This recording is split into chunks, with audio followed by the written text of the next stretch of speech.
지금이야말로 말 속에 믿음을 담을 때, 그런 제목으로 말씀을 나누고 싶습니다. 여러분, 오늘 이 말씀은 말이죠, 어린 딸의 고통을 대신 부둥켜 안고 주 앞에 나온 한 어머니의 이야기입니다. 그 어떤 의사, 그 어떤 처방자도 도저히 약발을 받질 않아요. 효력이 없는 거 있죠. 이 어린 딸을 두고 온 동네 사람들은 만날 때마다 더러운 귀신에 사로잡혀서 그렇게 수근거리고 머머링하고 말을 내뱉었습니다. 참 이제 천진난만하게 뛰놀아야 할 어린 나이에 말이죠, 괴팍하기도 하고 통제도 안 되고 귀신에게 막 끌려다니니까 도무지 상상을 초월하는 기괴한 행동을 하는 딸을 지켜보는 그 애미의 마음, 그 어머니의 마음은 얼마나 찢어지고 또 무너졌을까요? 여러분, 마음이 찢어지고 무너지면 세월이 뭐 빨리 갑니까? 진짜 더디게 가죠. 요즘 아이들 집에 있으니까 엄마 아빠들 언제 학교 갈고 싶죠. 이 어머니는 그런 참 무심한 세월을, 힘든 세월을 보내고 또 보냈을 것입니다. 그렇게 살아가던 중에, 그런데 자신이 살고 있는 이 두로 땅에, 어디예요? 두로 땅에 예수께서 오셨다는 소문이 들렸습니다. 여러분, 이 말씀을 천천히 이렇게 읽다가 보면, 소문이란 거 이게요, 발이 진짜 빠르다는 걸 알게 돼요. 예수님이 아무도 모르게 숨으시기 위해서 여기를 가셨는데, 소문이 확 퍼진 거예요. 여러분, 진리의 특성이 뭐냐라고 부르면, 진리 대신 예수님이 가는 곳에는 언제나 소문이 난다는 거예요. 진리의 영향력이 아닌가, 그런 생각을 해봅니다. 자, 그렇다고 한다면, 주님이 계신 그곳 말이죠. 그럼 그 두로 땅은 어떤 땅이었습니까? 그 땅은 어떤 땅이니까 유대인들이 여행하기를 꺼려하는 땅이었습니다. 원수의 땅이네요, 어둠의 땅이네요, 소외된 땅이었습니다. 왜 그렇죠? 그곳에는요, 바알신과 아스다롯과 잡다한 우상들로 가득한 곳이었기 때문에 그런 것 아닙니까? 그런데 그 우상이 가득하고 유대인들이 절대 가지도 않는 원수의 땅, 어둠의 땅, 소외된 땅을 예수께서 친히 유다의 경계선을 무너뜨리고 경계선을 넘어서 찾아가 주셨다는 거예요. 여인의 입장에 보면 찾아와 주신 예수예요. 자기가 갈 수 있었던 게 아니고. 여러분, 그래서 이 여인의 가슴은 쿵덕쿵덕 뛰면서 지체할 수 없었고 주 예수께 다가가기를 멈출 수가 없었다는 거예요. 여러분, 우리 주 예수 그리스도는 모든 두려움과 소외와 어둠과 모든 사람들이 세우는 경계를 무너뜨리는 분인 줄 믿으시기를 바랍니다. 주님이 찾아가 주니까 소망이 생긴다, 이 말이죠. 지금 이 시간에 저는 소원하기를, 주님께서 친히 찾아오셔서 예배드리고 있는 저와 여러분의 모든 마음속에 불안함과 어려움과 소외와 모든 부분을 무너뜨리는 역사에 주님이 예배의 한복판에 찾아와 주셨음을 믿으시기를 바랍니다. 여러분, 이 여자가 누구죠? 문맥으로 보면 그냥 어떤 여자가 해도 굉장히 문맥은 매끄럽고 자연스럽습니다. 그런데 굳이 마가는 이 여자에게 상세 정보를 줍니다. 그 여자에 대한 상세 정보는 이렇습니다. 더러운 귀신 들린 딸을 둔 헬라인이요 스로보니게 족속이더라. 이 여인 어머니 앞에 붙어있는 수식어, 관용어구가 되게 길어요. 더럽고요, 귀신 들렸고요, 딸을 둔 헬라인 스로보니게 여인, 굉장히 긴 수식어입니다. 여기 스로보니게는 시리아와 페니키아라고 하는 두 지역의 합성 단어입니다. 그러니까 시리아 지역에 있는 페니키아 사람이란 의미죠. 여러분, 그런데 우리가 역사를 좀 공부하신 분은 아시겠지만 페니키아, 고대 페니키아의 후손이다 이렇게 얘기하면 굉장히 앞선 문화였고 자긍심이 강한 고대 페니키아 제국이 있었음을 우리는 기억합니다. 그래서 제가 이 말씀을 준비하면서 여러 성경신학자들의 글이나 강의들을 좀 읽어보니까요, 성경 해석에 있어서 약간 독특한 부분이 있더라, 이 말이죠. 많은 성경학자들 중에 또 참 말씀을 잘 전하는 분들 가운데 이 여자에 대해서 이렇게 표현하는 법이 있었습니다.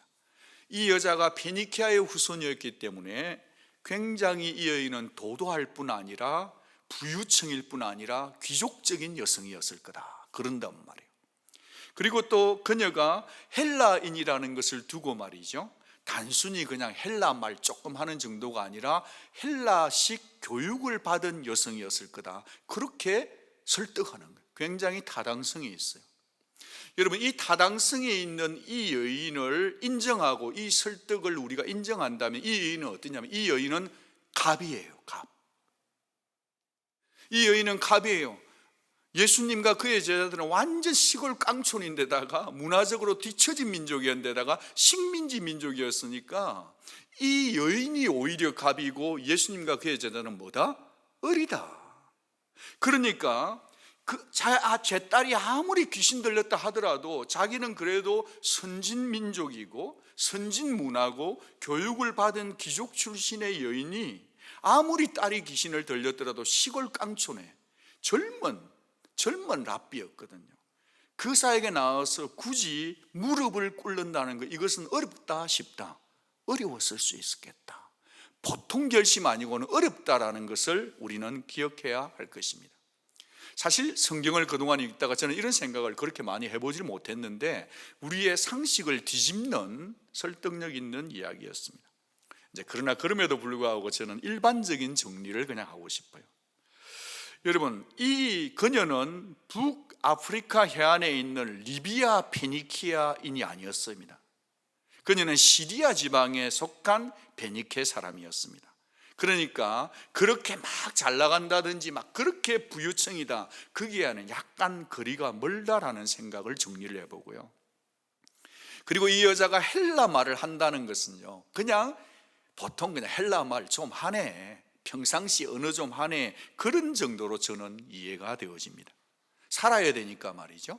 그리고 역사적으로 보면 알렉산더 대왕이 세상을 군림할 때 이 두로 지역에다가 그릭 사람들을 강제로 이주시켰던 적이 있습니다. 그러니까 그녀가 헬라 말을 좀 했다는 것은 그냥 그 땅에 살면서 헬라어를 좀 평범하게 했다, 그 정도로 정리를 해볼 수가 있습니다. 그러면서 제가 오늘 아침에 다시 묵상을 해보니까 이 두 가지를 다 붙잡고 싶어요. 두 마리 토끼를 한 돌로 잡는 것처럼 말이죠. 여러분, 생각 한번 해보십시오. 그녀가 도도한 부유층이고 정말 귀족이었다고 한다면 예수께 나오는 것이 쉽지 않았을 때 나왔다, 이것도 중요한 영적인 의미가 있겠고, 그녀가 소외된 계층이고 그냥 남편 없이 살아가는 귀신 들린 딸둔 여인이다, 그렇게 한다 하더라도 그녀가 무섭게 망가지고 있는 이 사실, 이것은 정확한 일이었다는 거예요. 부자였던 가나든지 간에 그녀 속에 현실은, 팩트는 뭐냐, 그녀에게 귀신 들린 딸이 망가져가고 있다, 도저히 의술로는 치료할 수 없었다, 그것이 팩트였다는 거예요. 여러분, 여기서 우리가 한번 생각해 보면, 여러분, 있는 자하고 없는 자 누가 더 고민이 많을까요? 여러분, 잘 사는 자든 못 사는 자든 누구나 다 가정마다 문제 하나쯤 있지 않나요? 여러분, 사실 좋은 서브 디비전에 사는 노스 사이드에 사는 사람하고 사우스 파트에 사는 사람, 집집마다 문제 하나 없을까요? 오히려 잘 사는 사람일수록 더 복잡하고 골 때리는 문제가 있는 건 혹시 아닐까요? 남에게 말 못할? 여러분, 여하튼 간에 그녀는 어둠의 근세에 붙잡혀 있는 어린 딸을 지금 살려야 했던 거예요. 그래서 그녀는 예수님 앞에 나와 철퍼덕 엎드려서 베깅하고 있습니다. 마가복음 26절 보면 자기 딸에게서 귀신을 쫓아내 주시기를 간구했다, 그렇게 아주 짤막하게 간결하게 표현이 되어져 있네요. 그런데 이 본문하고 똑같은 본문이 어디냐면 마태복음 15장이에요. 이 마태는 굉장히 이 상황을 구체적으로 언급을 해요. 그녀가 어떻게 했다고요? 소리질러 부르짖었다는 거예요. 소리질러 부르짖으면서 나를 좀 불쌍히 여기소서, 내 딸이 흉악한 귀신에 들렸습니다라고 모아 디테일하게 소리해 주고 있습니다. 여러분, 생각해 보십시오. 딸이 귀신 들린 여자가 이방 여자가 말이죠, 소리 지르면서 여자분이요, 그냥 나를 좀 불쌍히 여기소서, 내 딸이 흉악한 귀신에 들렸습니다, 그런 얘기가 들리는데 누가 들어도 그 소리 들으면 째까닥 반응을 좀 해야 될 거 아니에요. 그런데 주님은 아예 어떻게 하시죠? 들은 척을 안 하세요. 한 말씀도 하지 않았다라고 마태는 그때 분위기를 디테일하게 소개해 주고 있단 말이에요. 여러분이 예수님이 대답하셨나요? 안 하셨나요? 한마디도 대답을 안 하셨어요. 여러분 사람들끼리도 어때요? 남편에게 뭐 아내가 얘기를 하는데 아무리 얘기해도 대답이 없어. 힘들죠, 그죠? 원래 사람들끼리 얘기를 하다가 상대방이 듣고 대답이 없을 때는 그게 예스입니까? 노입니까? 노인 경우가 많습니다.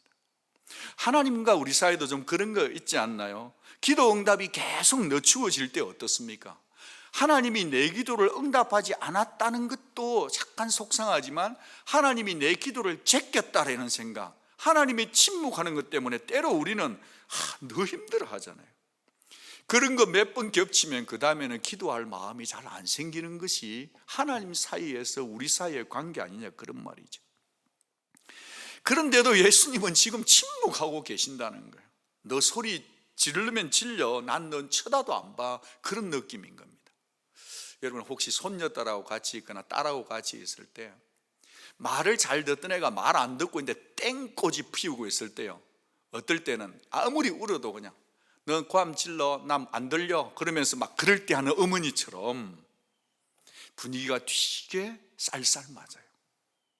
얼마나 예수님의 침묵하고 여인은 고래고래 고함 지르는 분위기를 견디기 힘들었던지 마태복음 15장에서는요 제자들이 훈수를 한마디 듭니다. 민망해가지고 한마디 거들어요. 선생님, 저 여자가 저렇게 성가시게 고함 지르고 있는데 뭐 좀 해서 어떻게 좀 해가지고 좀 보내십시오. 예수님 좀 능력 있잖아요, 보내버리세요. 그렇게 얘기했던 것을 마태는 아주 텍스 컬렉터답게 디테일하게 소개해 주고 있다는 거예요. 이제 그 말을 듣고 예수님께서 침묵하시다가 입을 떼시는데요, 세상에 무거운 침묵보다도 더 충격적인 말씀을 내뱉으신 거예요. 그 말씀이 뭐냐? 자녀로 먼저 배불리 먹게 할지니 자녀의 떡을 취하여 누구에게? 개들에게 던짐이 마땅치 아니하니라. 침묵하던 예수님이 말을 떼기는 뗐어. 그런데 마땅치 않다고 얘기를 하셨다 이 말이에요. 그러면서 예수님이 비유적으로 그 여인에게 말씀하십니다. 이스라엘 백성은 내 자녀인데 너희 이방인들은 뭐다? 개들이다는 거예요. 너희 같은 이방인들에게 내 자녀에게 줄 것을 줄 수 있다 없다? 없다라고 얘기하는 거예요. 여러분 이게 여러분이 그 현장에 있었다고 하면 얼마나 모멸적인 언어인지 여러분 기억나십니까? 굉장한 엄청난 모멸감인 거예요. 마치 예수님마저도 유대인처럼 선민의식에 사로잡혀서 이방인을 개취급하는 그런 인종차별 느낌 아닙니까? 물론 저와 여러분들은 다 알죠. 우리 예수님은 그런 분 아니라는 거. 왜냐하니까 문둥병자 고쳐줄 때 사마리아 사람도 고쳐줬으니까 말이죠. 우리는 다 알고 보니까 그렇지만 이 여인의 입장에서 그 얘기를 들었을 때 그 여인의 마음이 얼마나 헷갈렸을까요? 분명히 소문으로 들을 때는 예수님은 병자도 고치고 사랑이 많고 참 해결해 주는 분이고 문제를 해결해 먹여주는 분이라고 그렇게 해서 용기를 내어 찾아왔는데 이렇게 쌀쌀맞고 이렇게 퉁치고 퉁명스럽고 얼음처럼 차가우라고는 상상이라도 했겠냐 이 말이에요. 사실 거절하는 것만 해도 이미 찌르는 상처잖아요. 우리 수준에도 이렇게는 안 하거든요. 거절할 때는 굉장히 조심해서 아주 둘러서 웃으면서 젠틀하게 하잖아요. 근데 주님은 이게 곱게 거절하는 것도 아니고 아예 뭐 취급하시는 거죠? 개 취급하는 거예요. 개라뇨, 개. 여러분 만약 우리가 하나님 앞에 기도하다가 뭐 그럴 리가 없겠지만 예를 들어서요, 하나님 앞에 기도를 계속해 우리가 막 생떼를 쓴다고 해봐요. 부탁을 하는데 하나님께서 나는 개 같은 너 기도 들어줄 수 없다 그러면요, 여러분 중에서 뚜껑 딱 열리고 경상도 사람들은 벌써 하나님 됐어요, 뭐 앉으셔도 괜찮아요, 뭐 그럴 거고, 인간관계에서 그랬다 그러면요 완전 그래 잘났어, 부탁하러 온 내가 잘못이지, 돈 필요 없어 괜찮아 그러면서 벌써 다 떠나고 만 거 아닐까요? 하나님 이게 뭐죠 도대체? 하나님 왜 이러시? 개 취급하세요? 안 받고 말지. 은혜 그게 뭔데? 그렇게 할 사람 우리 중에 많을 겁니다. 혹시 동의되시면 저기 집에서 예배드리는 분도 맞습니다, 고함 한번 질러주시면 좋겠는데. 여러분, 주님이 그 여인을 개 취급하는데 이 여인이 어떻게 반응하죠? 여러분, 마태복음 15장 27절에 보면 이렇게 얘기합니다. 주여, 올소이다마는 개들도 제 주인의 상에서 떨어지는 부스러기를 먹나이다. 올소이다, 주님. 옳습니다. 지당하신 말씀입니다. 우리 김맹중 성도님께서 이 번역을 렉시콘을 찾아보니까 이 옳습니다 뜻이 옳습니다, 맞습니다, 지당한 표현입니다, 물론입니다, 그렇게 찾아 저에게 알려주시기도 했습니다. 저 동의합니다. 이 여인의 표현은 이런 것입니다. 옳습니다, 맞습니다, 지당한 말씀입니다. 제가 지금 주인의 아들 집에 메인 디시를 달라는 게 아니고요, 그렇지만 먹다가 떨어지는 부스러기라도 주십시오, 그 얘기를 지금 한단 말이에요. 그 예수님의 말씀 속에서도 여기서 제 주인에 떨어지는 부스러기를 먹는다, 이것은 유대인의 식사법을 좀 아시는 게 필요합니다. 유대인들은 말이죠, 밥을 먹을 때 밥 먹기 전에 손을 꼭 씻습니다. 왜 그러죠? 부정 탈까 봐서. 그리고 밥 먹는 중에도 손을 씻어요. 무엇으로 손을 씻냐 하면 떡 부스러기를 가지고 자기 손을 이렇게 만져요. 그래가지고 자기의 부정한 손을 떨어뜨리는 거예요. 씻는 거죠, 떡으로. 그래 놓고서 그 모든 것을, 부스러기를 상아래로 떨어뜨리면 집에 있던 개가, 밖에 있던 개가 그 부스러기를 먹는 그것을 이 여인이 보고 문화적으로 지금 어프로치를 했다는 사실입니다. 게다가 원어적으로 보면 여기 있는 개는요, 애완용 개예요. 새끼 강아지 같은 그런 개라는 것을 알게 됩니다. 제가 이제 이 말씀을 보면서 말씀 준비를 하다가 진짜 은혜가 되었던 건요, 올소이다 마는이었어요. 올소이다 마는. 우리 같이 한번 받아가겠습니다. 올소이다 마는. 감사합니다. 이 여인의 호흡 고르기식 표현이 보입니까? 아주 이 여인이 그 모멸감 속에서도 호흡을 깊게 가다듬, 딥브리드 하면서 그녀가 이 올소이다마는을 하는 이 표현 속에 저는 그 여인의 재치, 그 여인의 기지, 그 여인의 여유, 그 여인의 오름이 보이는데요, 그 여인이 되게 아름다웠다고 생각해요. 우리 집사람보다는 안 아름다울지 모르겠지만 굉장히 아름다운 여인이었을 거다, 저는 그런 생각, 그런 상상력까지 해봤어요. 그건요, 재치가 없으면 못해요. 기지가 없으면 못해요. 여유가 없으면 할 수 없는 말이거든요. 여러분 한번 생각해 보세요. 어떻게 그렇게 무시를 당해도, 어떤 무시요? 개무시를 당한 거 아닙니까? 그런데 어떻게 자신을 낮은 포복할 수 있죠? 저희들은 그녀의 대답을 통해서 그녀에게 드러난 신상 정보보다 더 중요한 그녀의 내면, 그녀의 마음 깊은 곳에 있는 믿음까지 보아야 된다는 겁니다. 그녀는 이렇게 자기를 표현하는 것 같습니다. 예, 저는 유대인들과 저를 똑같이 동일한 입장에서 생각해 달라는 게 아닙니다. 오히려 요청할 수도 없습니다. 저는 그것을 할 수도 없는 줄 저는 압니다. 그렇게 얘기하는 거예요. 여러분, 이 여인이 아마 이런 생각을 하지 않은가 싶어요. 제가 신방을 가다 보면 집에 강아지를 기르는 분들이 계세요. 그러면서 저에게 소개하기를, 목사님 우리 딸이에요 하는데 돌아보면 강아지야. 제가 처음에 충격을 많이 받았습니다. 여러분, 아무리 우리가 집에 기르는 강아지를 예뻐서 내 딸이라 하지만 그 딸이 진짜 딸 되는 겁니까? 안 되는 거잖아요. 여러분, 우리는 주제 파악을 하고 사는 거 아닙니까? 그녀는 자신의 주제를 정확하게 파악하고 있고 그 자신의 현실 속에서 긴 호흡을 가다듬었다. 굉장히 중요하다고 봐요. 그러면서 그녀는 그 모멸감을 속에서도요, 자기의 소원을, 자기가 여기에 나온 이유를, 소원을요, 재채기 하듯이 말로 표현해냈다는, 토해냈다는 거예요. 그녀의 무엇을요? 소원을 재채기 하듯이 토해냈다는 거예요. 뭐로? 말로 표현했다는 거예요. 저는 이 그녀가 확신한 게 있었다고 봅니다. 여러분, 자녀든 개든 다 부양가족이잖아요. 제가 요즘 코비드 19 때문에 장 보는 건 제 책임인데 한 번씩 이렇게 일주일에 한 번 정도 이렇게 가보면요, 그 바쁜 와중에도 dog food, 개들을 위해서 음식을 사가는 분들을 보면 제가 한편은 참 존경스러워요. 글쎄요, 그녀가 어떻게 봤는지 모르겠지만 정말로 이 여인 속에는요, 그 어떤 가족 마음, 천륜, 이런 것들을 본 거예요. 비록 예수님께서 아주 까칠하게 표현을 해가지고 매몰차게 매정하게 했지만 그녀는 예수님의 대화 속에서 희망의 빛을 보았다고 보는 거예요. 그게 뭔지 하면, 여러분 같이 한번 이 말씀 볼 수 있으면 좋겠습니다. 예수님께서 27절 말씀하셨는데 굉장히 매몰차게 하신 말씀입니다. 여러분 그 가운데서 어떤 희망의 단어를 찾으시겠습니까? 27절 약간 쌀쌀맞게 한번 읽어보겠습니다. 시작. 예수께서 이르시되 자녀로 먼저 배불리 먹게 할지니 자녀의 떡을 취하여 개들에게 던짐이 마땅치 아니하니라. 뒤에 쌀쌀맞게 했단 말이에요. 그런데 그녀는 자녀로 먼저 배불리게 했다. 그렇다면 먼저가 있으면 나중도 있다는 말 아닐까? 주님, 당신을 저는 의지하고 왔으니까 제 자존심은 뭉개져도 먼저는 먹이세요. 그리고 나중에 개들에게 주는 부스러기를 주십시오라고 그녀는 흔들림 없는 그런 어떤 어머니의 모성애도 있겠지만 뭔가 그 부분이 일어났다는 거예요.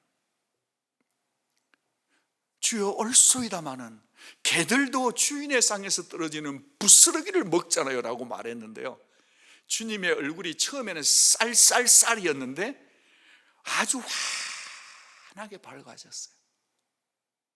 그 손녀딸이 재롱 피울 때 할아버지 얼굴이 그냥 좋아서 어쩔 줄 몰라, 눈에 넣어도 어쩔 줄 몰라 그 얼굴처럼 바뀌어져서 29절 말씀을 저는 했다고 보는 것입니다. 우리 분위기를 싹 바꾸면서 29절 아주 따뜻하게 29절 말씀을 따뜻하게 한 번 더 읽어보죠. 시작. 예수께서 이르시되 이 말을 하였으니 돌아가라, 귀신이 네 딸에게서 나갔느니라. 거기서 제일 중요한 키워드는 이 말을 하였으니 그 말이에요. 거기다가 언더라인 하시든지 동그라미를 좀 해주시기를 부탁을 드립니다. 주님이 칭찬을 하시는데 얼굴에 희색이 만연해요. 이 말을 하였으니 네 말이 맞다, 네 말 때문에 돌아가라, 네 말 때문에 네 딸의 귀신이 나갔느니라. 주님이 지금 말에 포커싱 했다는 걸 절대로 놓쳐서는 안 됩니다. 주님이 이때 헬라어를 쓰는 여자에게 헬라어로 말씀을 하셨어요. 로고스란 단어인데 헬라어 성경을 보면 로곤으로 되어 있습니다. 여러분, 로고스라는 것은 단순히 말이 아닙니다. 로고스란 말은 생각이며 이성이며 논리가 포함된 단어 아닙니까? 주님이 네 로곤 때문에 내가 그렇다는 거죠. 굉장히 중요한 포인트예요. 예수님은 그녀의 말에 대한 리스펙트를 해주고 계신다는 거예요. 똑같은 본문에서 마태는 이 부분을 어떻게 표현했냐 하면 마태복음 15장 28절에 보면 이렇게 되어 있습니다. 우리 같이 한번 읽어볼까요? 시작. 여자여 네 믿음이 크도다, 네 소원대로 될지어다. 마가는 말에다가 포커싱을 했는데 마태는 여자의 말이 아니라 뭐라고 포커싱했어요? 믿음으로 포커싱했어요. 이것은 청중이 다르기 때문에 그렇습니다. 마가의 청중은 이방인이고 마태의 청중은 유태인이기 때문에 이것을 말을 믿음으로 바꿨다고 생각할 수도 있지만 두 가지를 통합해 보아야 되는 것입니다. 마가는 말을 강조했고요, 마태는 믿음을 강조했죠. 그러니까 이 여자의 대답은 자기를 낮춘 겸손의 말이었고 믿음의 말이었고 믿음의 고백이었습니다. 결론은 믿음이지만 믿음의 과정 속에 이 여인의 말의 중요성을 절대로 놓쳐서는 안 된다는 것을 저는 강조하고 있는 것입니다. 여러분, 이 여자가 말이죠, 예수님이 막 쌀쌀맞게 얘기했을 때 됐고요, 잠시만요, 네, 그 말 돌려주세요, 이렇게 하지 않았다는 거예요. 그리고요, 이 여자는 나올 때 예수님이 이렇게 이런 매몰차게 질문하고 말씀하실 예상 문제 풀고 나온 사람이 아니에요. 그러니까 그녀는 예수님의 말씀을 듣자마자 적극적으로 재채기 하듯이 토해냈던 말을 했다는 것을 놓쳐서는 안 됩니다. 그녀의 깊은 곳에 품고 있던 소원, 딸을 고쳐야겠다는 그 생각과 소원의 그 대답, 그 말을 이끌어냈단 말이죠. 여러분, 말은 마음에 있는 그대로 밖으로 쏟아져 나오는 겁니다. 그래서 성도님들은 말을 참 조심해야 돼요. 말은 인격이에요. 말은 믿음이에요. 말은 그 사람의 됨됨이거든요. 여기서 잠깐 우리가 부정적인 말을 내뱉었던 가나안의 12정탐꾼에 대해서 잠깐 얘기를 해보고 싶습니다. 여러분, 모든 출애굽을 했던 사람이 다 죽었습니다. 오직 2사람만 약속의 땅에 들어갔어요. 왜 하나님은 여호수아 칼렙의 손만 들어주시고 나머지 사람은 전부 다 광야에서 무덤을 만들어 죽였을까요? 여러분, 그 차이가 어디 있다고 생각하십니까? 첫 번째는 믿음의 차이예요. 3가지인데요. 첫 번째는 믿음의 차이입니다. 그 믿음의 차이는 무슨 차이로 나타나냐 하면 마음의 차이로 나타나요. 민수기 14장 24절에 보니까 내 종 갈렙은 그들과 마음이 달랐다는 거예요.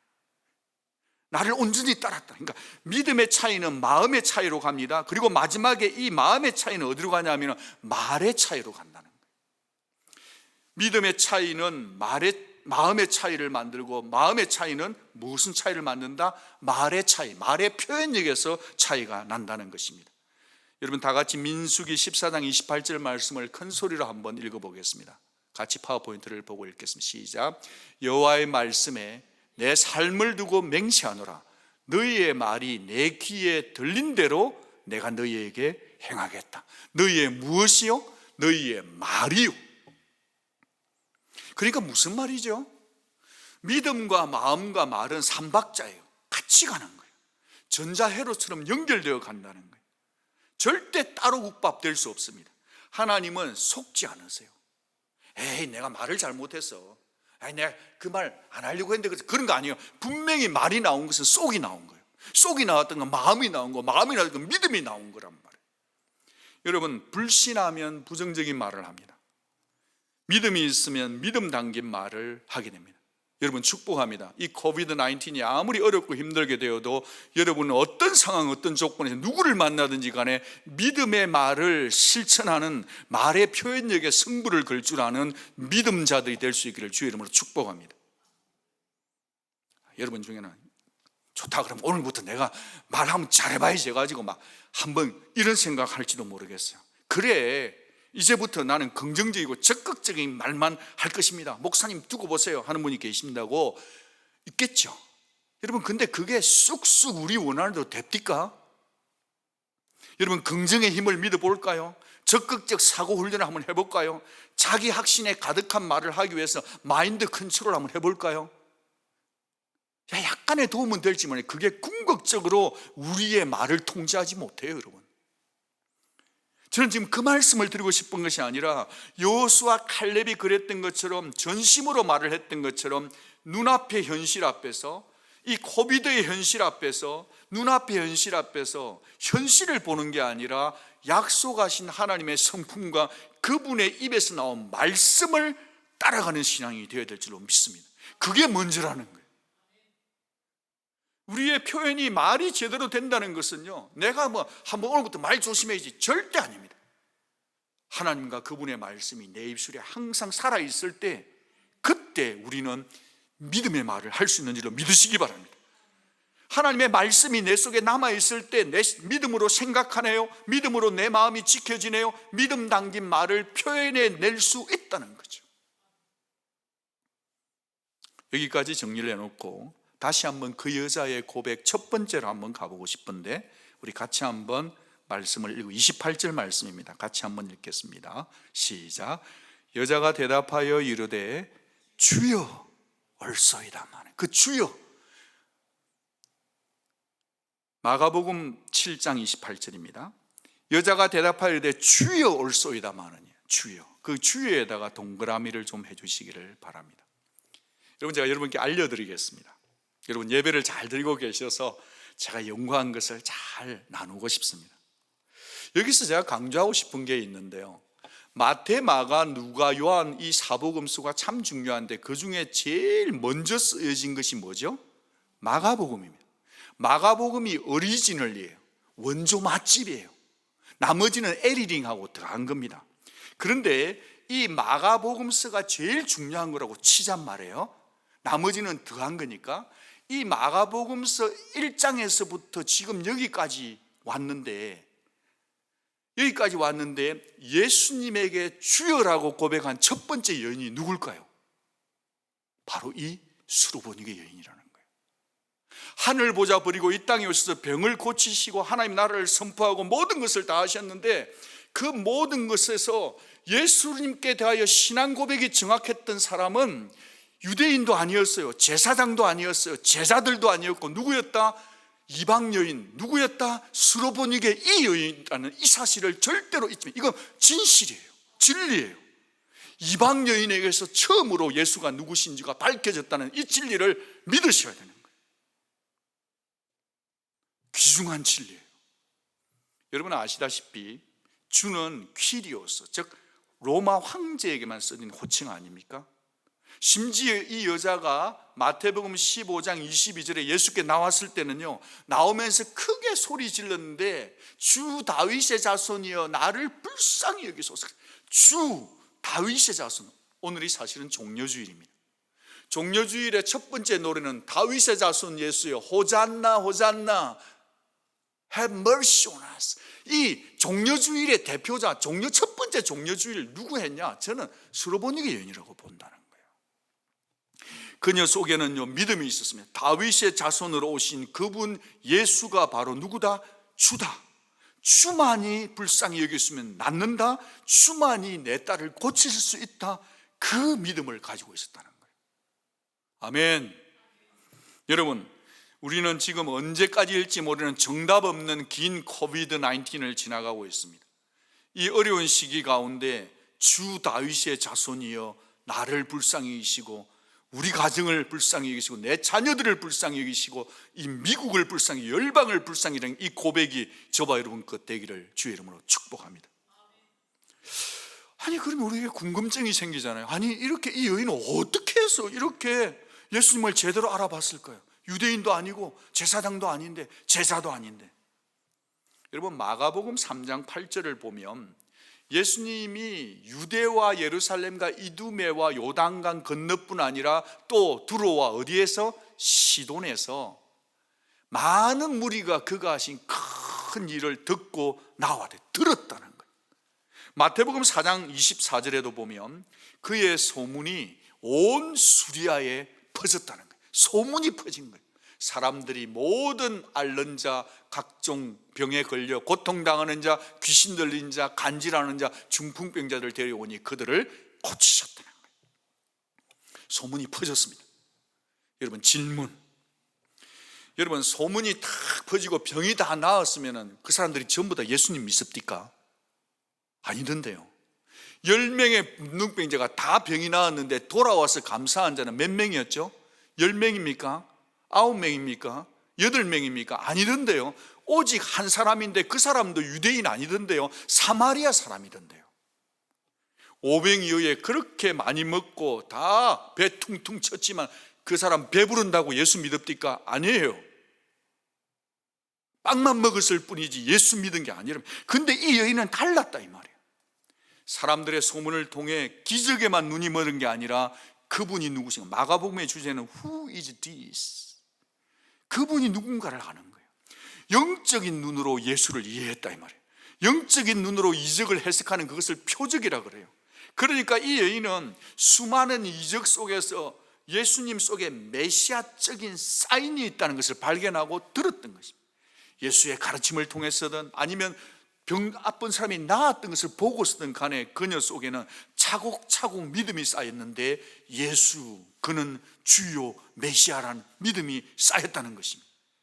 그러니까 그녀가 지금 이곳에 나와서 얘기하는 것은 그냥 자기 딸 하나를 고쳐달라고 하는 그 절박한 문제 해결에만 목숨을 건 게 아니라 주 예수께 대한 굳센 믿음의 표현이 있음을 믿으시기를 바랍니다.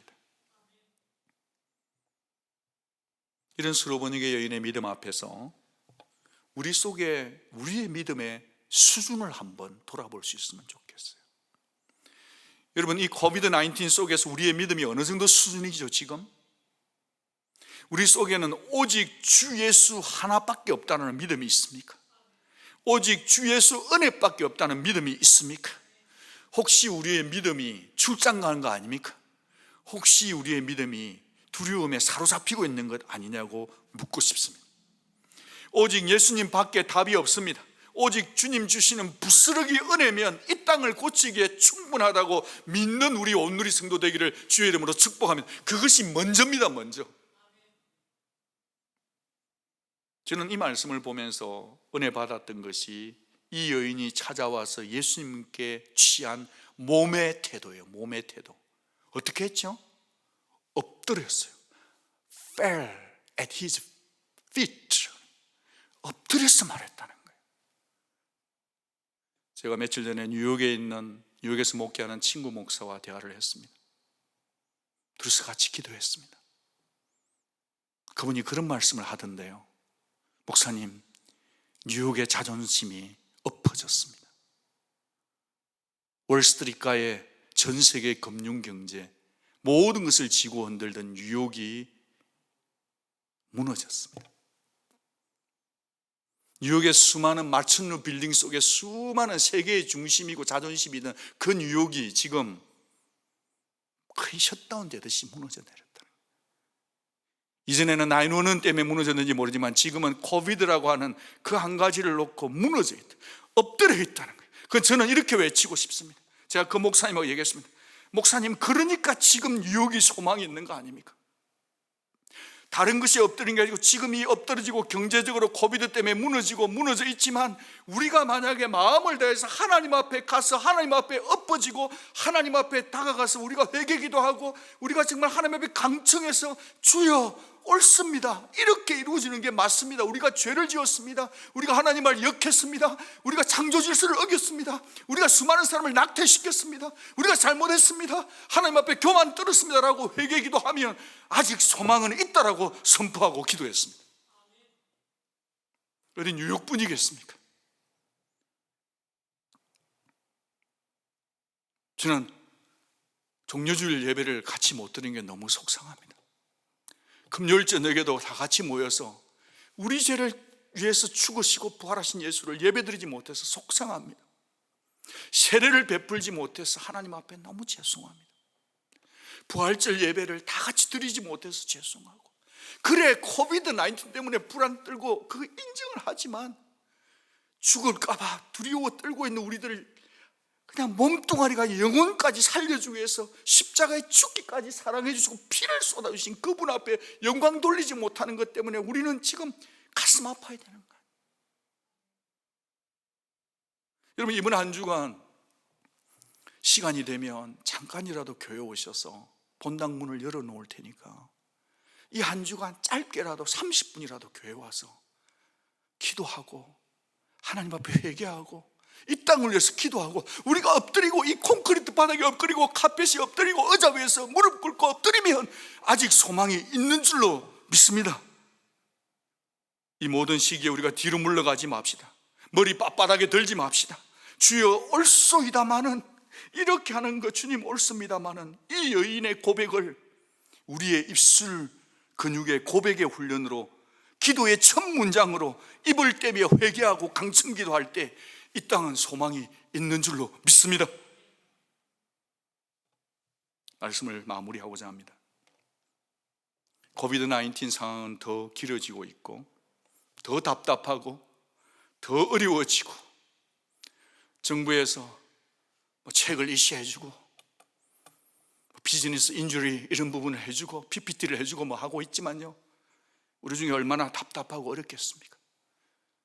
그러나 아무리 현실이 답답해도 불평불만하는 우리의 입술 근육을 멈춰야 할 것입니다. 믿음 없이 말하고 믿음 없이 표현하는 것을, 그 습관을 멈추고요, 정말 우리가 이 수로보니게 여인처럼 믿음을 담은 신앙 고백을 드러낼 줄 아는, 주여 주인의 상에서 떨어지는 부스러기를 개들도 먹는데 주님 당신이 부스러기 은혜만 줘도 우리는 회복될 줄로 믿습니다. 이 기간을 단축시켜 주옵소서. 그런 기도가 우리 가운데 있어야 하지 않겠습니까? 미천한 죄인인 부족한 우리를 자녀 삼으시고 그 삼아주신 그 주님 앞에 지금이야말로 우리의 모든 말 속에 믿음을 담아 하나님 앞에 드려야 될 때인 줄로 믿습니다. 이 시간에 같이 한번 기도하겠습니다.